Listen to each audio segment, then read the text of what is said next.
এবং আবার হংকং এর উদ্দেশ্যে বাংলাদেশ টিমের যে যাত্রা সবকিছু মিলিয়ে আমরা এটাকে পজিটিভলি দেখতে চাই, কারণ ফুটবলে হারজিত থাকবে এবং হারজিতের মাধ্যমে আমরা ভুল ত্রুটিগুলি শিখতে শিখতে আমরা কিন্তু একটা কাঙ্ক্ষিত জায়গায় পৌঁছাতে পারবো ইনশাআল্লাহ। আসলে কিভাবে দেখছেন তার প্ল্যানটা? আমার কাছে মনে হয় কি কোচ কিন্তু সবসময় চায় যে তার বেস্ট 11 যারা থাকে বা বেস্ট পারফর্মার যারা রয়েছে তাদেরকেই কিন্তু খেলানোর চেষ্টা করে। তো টিম হেরে গেলে দেখা যায় যে অনেক সময় দোষ কিন্তু কোচের ঘাড়ে এসে পড়ে। সো আমরা সেই গতানুগতিক কথার ভিতরে রয়েছি যে হারলে সবাই জিতলো, আর যদি হারলে সবাই ওই কোচের উপরে দোষটা দেয়, আর জিতলে কিন্তু বলে যে সবাই জিতেছি আমরা। সো আমার কাছে মনে হয় যে কোচ সবসময় চেষ্টা করে তার বেস্ট টিম বেস্ট পারফর্মার যারা রয়েছে তাদেরকে মাঠে নামানোর জন্য। তো আনফর্চুনেটলি হয়তো বা রাইট সিচুয়েশনে টু দ্য পয়েন্টে হয়তো বা ঠিক মতো প্লেয়াররা ক্লিক করতে পারেনি, আমরা ধরে রাখতে পারি। আমরা কিন্তু এগিয়ে ছিলাম, এগিয়ে থাকার পরও বারবার কিন্তু আমরা পিছনে চলে গেছি। এখানে আমার মনে হয় যে কোচ, খেলোয়াড়, অফিসিয়ালস এবং দর্শকদের, আপনাদের বিশেষ করে আপনাদের মিডিয়া, এটা থাকবে। হেরে গেলে একটা সমালোচনা থাকে। তো আমার কাছে মনে হয় যে এখান থেকে কোথায় কোথায় ভুল ত্রুটিগুলো ছিল সেগুলি পরবর্তী ম্যাচে আমাদের কোচ তিনি নিশ্চয়ই এটাকে কাটিয়ে ওঠার চেষ্টা করবেন। আমির ভাই, আমার কাছে মনে হয় যে আমরা যখন থেকে খেলেছি বা আমরা যখন দেখেছি বিভিন্ন দেশের যারা কোচ তারা সবসময় হেরে যাওয়ার পরে তার কাঁধেই কিন্তু দায়িত্বটা নিয়েছে। কারণ ক্যামেরার সাথে আমাদের খেলোয়াড়দের কি সম্পর্ক রয়েছে, ইন্টারনাল আমাদের অফিসিয়ালস, সেটা কিন্তু আমার মনে হয় যে ওই সিচুয়েশনটা বলবে যে আসলে কেন ক্যামেরায় এইভাবে কথা বলেছে। সো আই হোপ যে এই বিষয়টা নিয়ে আমাদের টিম ম্যানেজমেন্টে যারা রয়েছে তারা আলাপ আলোচনার মাধ্যমে এই সমস্যাগুলো ভবিষ্যতে যাতে না হয়, এবং খেলোয়াড়, কোচ এবং আমাদের অফিসিয়াল যারা রয়েছে তাদের ভিতরে যাতে একটি চমৎকার আন্ডারস্ট্যান্ডিং এর মাধ্যমে আমরা যাতে পরবর্তী ম্যাচগুলোতে যাতে আমরা বাংলাদেশ ফুটবল টিম ভালো রেজাল্ট করতে পারি। 14 তারিখে আবার এই হংকং এর সাথেই খেলা, সেটা অ্যাওয়ে ম্যাচ। হোম গ্রাউন্ডে খেলাটা দেখেছেন, অ্যাওয়েতে আপনি কতটুকু সম্ভাবনা দেখছেন? আমার কাছে মনে হয় যে অ্যাওয়েতে বাংলাদেশ দল ভালো করার সুযোগ অনেক বেশি, কারণ নিজের গ্রাউন্ডে দেখা যায় যে অনেক সময় এটাকে কাজে লাগানো যায় না, বা কাজে লাগাতে সুযোগ থাকলেও হয়তো হয়ে ওঠে না। আমার কাছে মনে হয় যে বাংলাদেশের মাটিতে যখন খেলেছে তখন বাংলাদেশের দর্শকদের কিন্তু একটি চাপ ছিল যে ভালো কিছু করা।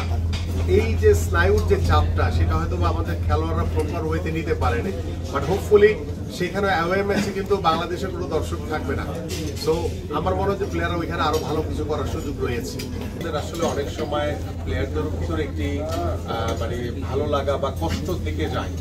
আমি বোথ সাইডই বলছি, ভালো লাগে এবং কষ্ট দুটোই থেকে যায়। সো হেরে গেলে আসলে কেউ এটা মানতে পারে না। সো আমরা সবাই জয়ের জন্য খেলি, এবং আমার কাছে মনে হয় যে পরবর্তী ম্যাচ কোচ নিশ্চয়ই জামাল প্রিয়া যেটি প্রত্যাশা করেছে কাকে কাকে খেলালে ভালো হয়, আমার মনে হয় যে কোচ এবং ক্যাপ্টেন এবং যারা রয়েছেন খেলোয়াড়দের তাদের সাথে আলোচনা করে মনে হয় নেক্সট টিম সিলেকশনটা করলে ভালো হবে। বিশেষ করে ক্রিকেটে এটা হয় বেশি, কোচ এবং ক্যাপ্টেনের একটা অত্যন্ত গুরুত্বপূর্ণ ভূমিকা থাকে, বাট ফুটবলে হয়তো বা অতটা না। তারপর আমি মনে করি যে জামাল ভাই যেহেতু দীর্ঘদিন ধরে বাংলাদেশ ফুটবল টিমে খেলছেন এবং অন্যান্য যারা খেলোয়াড় রয়েছে, আমার মনে হয় যে নেক্সট ম্যাচটা অত্যন্ত গুরুত্বপূর্ণ। যেহেতু আমরা হোমে হেরে গেছি, অ্যাওয়েতে যদি আমরা জিতে আসতে পারি তাহলে আমার কাছে মনে হয় যে আমাদের যেই প্রত্যাশাটা বাংলাদেশের মানুষের সেটা পূরণ হবে।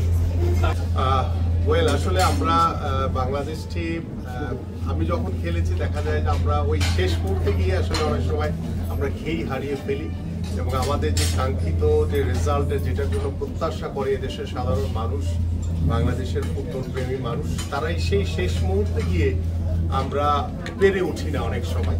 তো সেই জায়গা থেকে আসলে আমার কাছে মনে হয় যে বর্তমানে বাংলাদেশ ফুটবল টিমের যে স্ট্রেংথ রয়েছে, এবং হামজা চৌধুরী এবং আমাদের সামিদ সোম সহ যে আমাদের যারা বাংলাদেশি বংশোদ্ভূত যারা রয়েছে বিভিন্ন দেশে যারা বসবাস করছে, তাদের উপস্থিতিতে কিন্তু বাংলাদেশ দলের ভিতরে একটি গতি ফিরে এসেছে। এবং আমি বিশ্বাস করি যে গতকালকের যে ম্যাচটি নিয়ে, বাংলাদেশ এবং হংকংয়ের ম্যাচটি নিয়ে বেশ কিছুদিন ধরে বাংলাদেশের সারা বাংলাদেশেই সকল দর্শকদের যে একটি উৎসাহ, যে একটি উদ্দীপনা, এবং আমার পরিবার বা তামিম ভাইয়ের পরিবার বা অন্যান্য সবার পরিবারের কিন্তু মাঠে উপস্থিত ছিল। সেই উপস্থিতি কিন্তু প্রকাশ করে যে বাংলাদেশের যারা দর্শক তারা কিন্তু ফুটবলটিকে এনজয় করেছে, এবং ফুটবলটিকে দেখে তাদের ভিতরে একটি অন্যরকম একটি ভালো লাগায় যে উত্তেজনাপূর্ণ যে ফুটবলটি, সেটি তারা সকলে এনজয় করেছে। বাট এন্ড অফ দ্য সময় এসে লাস্ট মুহূর্তে এসে যখন আমরা হেরে গেছি তখন হয়তো বা আফসোস নিয়ে বেরোলেও, বাট আমার কাছে মনে হয় যে বাংলাদেশের ফুটবলে যে একটা পরিবর্তন আমরা দেখছি, একটা গতিশীলতা দেখছি, পাশাপাশি আপনি যে ফার্স্ট গোলের কথা বললেন কিংবা লাস্ট গোলের কথা বললেন, মানে আমি যদি টেকনিক্যালি বলতে চাই, আমার কাছে মনে হয় যে এই ধরনের যে স্নায়ুর চাপ যে বেশি থাকে এই ম্যাচগুলোতে, এটা অ্যাবসর্ভ করাটা খুব ইম্পর্টেন্ট। তো এই ক্ষেত্রে আমার কাছে মনে হয়েছে যে আমাদের গোলকিপার কিছুটা হলেও নার্ভাস ফিল করেছে, এবং সেখানে যদি গোলকিপার যদি ভালো সময় যদি সঠিক সিদ্ধান্তটা নিতে পারতো তাহলে হয়তো আমাদের রেজাল্টটা ডিফারেন্ট হতো। কারণ আপনারা জানেন যে এই হংকংকে কিন্তু আমরা আই হোপ যে এটা 2008 বা 2009 দিকে হবে, আমরা হংকংয়ের মাটিতে 3-2 হারিয়েছিলাম হংকংকে।